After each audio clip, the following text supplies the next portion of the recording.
you were mentioning about with sway, with having a sway and being able to persuade people on the way, whether you or a group thinks, when it comes to media groups, this, you can even talk about this. You could somewhat compare it to sportscasters knowing who their favorite teams are. Do you feel it's better for a news organization to make it abundantly clear if they have some type of political stance, specifically in the cable news division?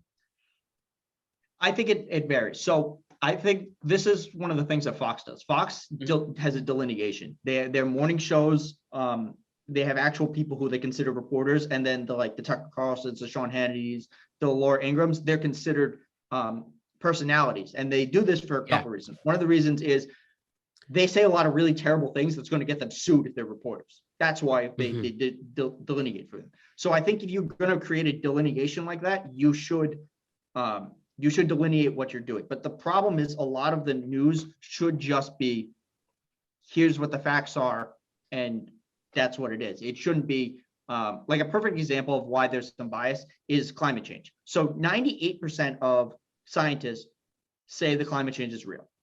Yeah. But the way it's presented as a 50-50 argument that maybe it's not real or not, when it's really not. So the way that the news media has to do it is, the Republican Party is the only party in the world that doesn't believe in climate change. Yeah.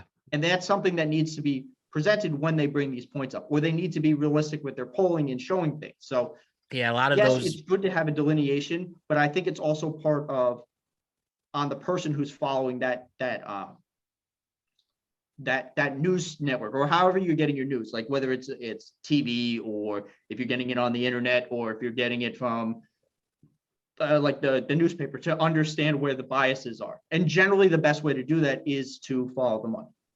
Right. And that's obviously been a trend, especially as more media conglomerates are created, especially the rise of social media, that you are able to give various sources and various ways of people to report the news. And we've clearly seen and already mentioned before that has led to, even though that has led to various opportunities, it's also led to a lot of fake news.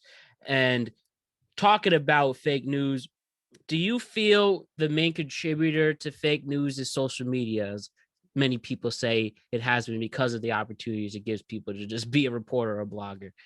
Yeah, so it does have that impact. A lot of social media is designed to, just whatever bubbles to the top, and then it can segment it itself.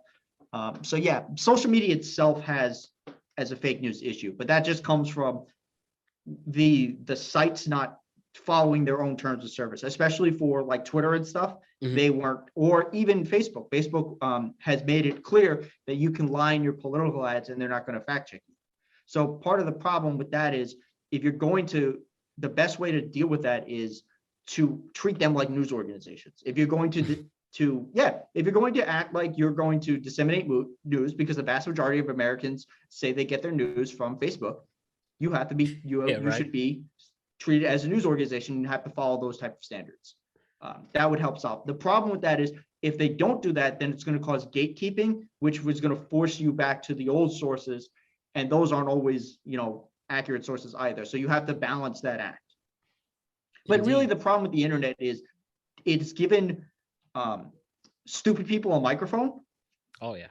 And people are too willing to just get sucked into it, and then it spreads from there. Like the other, like a perfect point of that is 65% of people who get radicalized on Facebook happens because of Facebook's algorithm. So if you end up following a couple of people who are, QAnon or alt-right or whatever. Yeah, they'll be like, hey, look at this guy or girl look at this organization. Exactly. Then you get sucked down the rabbit hole. 99% match.